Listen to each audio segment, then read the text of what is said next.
राजनीति में कब क्या हो जाए ये किसी को नहीं पता, कब किसके सर पर ताज हो तो कब कोई इसके लिए मोहताज हो। कुछ ऐसी ही राजनीति बीते दिनों हरियाणा में देखने को मिली। जो दिन भर मंत्री बने बैठे थे वो शाम तक पूर्व हो गए। ऐसे में आज बात करेंगे उन नेताओं की जिनका भविष्य आने वाले समय में क्या होगा ये शायद उनको भी नहीं पता। नमस्कार, मैं हूं देवेश यादव और आप देख रहे हैं टीवी 9। देश समेत हरियाणा में लोकसभा चुनाव का शोर है। बीजेपी ने प्रदेश की सभी 10 लोकसभा सीटों पर कैंडिडेट भी उतार दिए हैं और अब ये प्रत्याशी अपने क्षेत्रों में चुनाव प्रचार भी कर रहे हैं। लेकिन इन चुनावों में हरियाणा बीजेपी के कद्दावर नेता और गृह मंत्री रहे अनिल विज नजर नहीं आ रहे हैं। लिहाजा उनके समर्थकों में भी अब ये सवाल उठने लगा है कि अनिल विज का क्या होगा। इसके साथ ही एक नेता और जिनके सियासी भविष्य पर भी तलवार लटकी हुई है, ये नाम है रामविलास शर्मा का। रामविलास शर्मा मनोहर सरकार में मंत्री थे और इनकी घर बैठने जैसी स्थिति बन गई है। इसी को लेकर शर्मा का सार्वजनिक मंच से दर्द भी छलका है। जब सीएम नायब सिंह सैनी की मौजूदगी में भरे मंच से उन्होंने कहा कि पेड़ हमने लगाया, जब छांव में बैठने के दिन आए तो हमें कहते हैं कि समय नहीं है। लेकिन आज बात करेंगे इनके पुराने समय की। हरियाणा की राजनीति में इन नेताओं का पार्टी का कर्ता धर्ता माना जाता था। अनिल विज और रामविलास शर्मा एक समय तो सीएम के दावेदार भी माने जाते थे, लेकिन पहले बीजेपी ने मनोहर लाल और फिर नायब सिंह सैनी को सीएम बना दिया।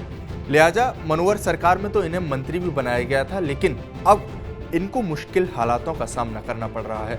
हालांकि रामविलास शर्मा की गिनती हरियाणा बीजेपी में सबसे सीनियर नेताओं में होती है। 2014 में जब रामविलास शर्मा प्रदेश बीजेपी के अध्यक्ष थे, तब उनके नेतृत्व में पार्टी ने हरियाणा में पहले लोकसभा और फिर विधानसभा चुनाव लड़ा और जीता भी।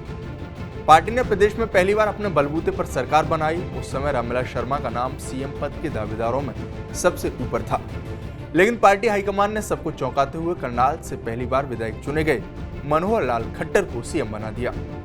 इसके बाद आया साल 2019, जब प्रदेश में एक बार फिर विधानसभा चुनाव हुए और बीजेपी ने 40 सीटें जीती, लेकिन बहुमत नहीं मिल पाया। हालांकि बीजेपी ने जेजेपी से गठबंधन करके सरकार तो बना ली। ऐसे में चर्चा चली कि बीजेपी मनोहर लाल को हटाकर किसी और नेता को सीएम बनाएगी। उस वक्त इस लिस्ट में अनिल विज का नाम सबसे टॉप पर था। मनोहर सरकार में विज एकमात्र मंत्री थे जिन्होंने जीत हासिल की थी, जबकि उनके साथी मंत्री जीत दर्ज करने में नाकामयाब रहे। लेकिन एक बार फिर पार्टी ने सबको चौंका दिया जब मनोहर लाल खट्टर को दोबारा राज्य का सीएम बनाया। वहीं 12 मार्च को हरियाणा में एकाएक हुए सियासी घटनाक्रम में जेजेपी और बीजेपी का 4.25 साल पुराना गठबंधन टूट गया और मनोहर लाल ने सीएम पद से इस्तीफा दे दिया। इसके कुछ घंटे बाद ही नायब सिंह सैनी को विधायक दल का नेता चुनने के साथ ही सीएम भी बना दिया गया।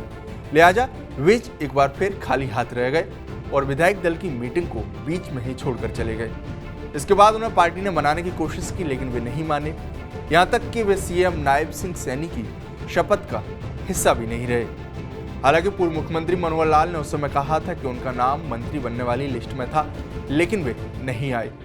इसके बाद ही अनिल विज की नाराजगी खुलकर सामने आने लगी और उन्होंने खुद को अपने विधानसभा क्षेत्र अम्बाला कैंट तक सीमित कर लिया। इतना ही नहीं, वे पार्टी में किसी कार्यक्रम में भी नहीं हिस्सा ले रहे हैं। बहरहाल सवाल उठ रहा है कि अनिल विज के सियासी भविष्य का क्या होगा, क्योंकि मनोहर लाल को तो सीएम पद से हटाया तो उन्हें करनाल से टिकट देकर मैदान में उतार दिया है, जबकि विज विधायक मात्र बनकर बैठे हुए हैं।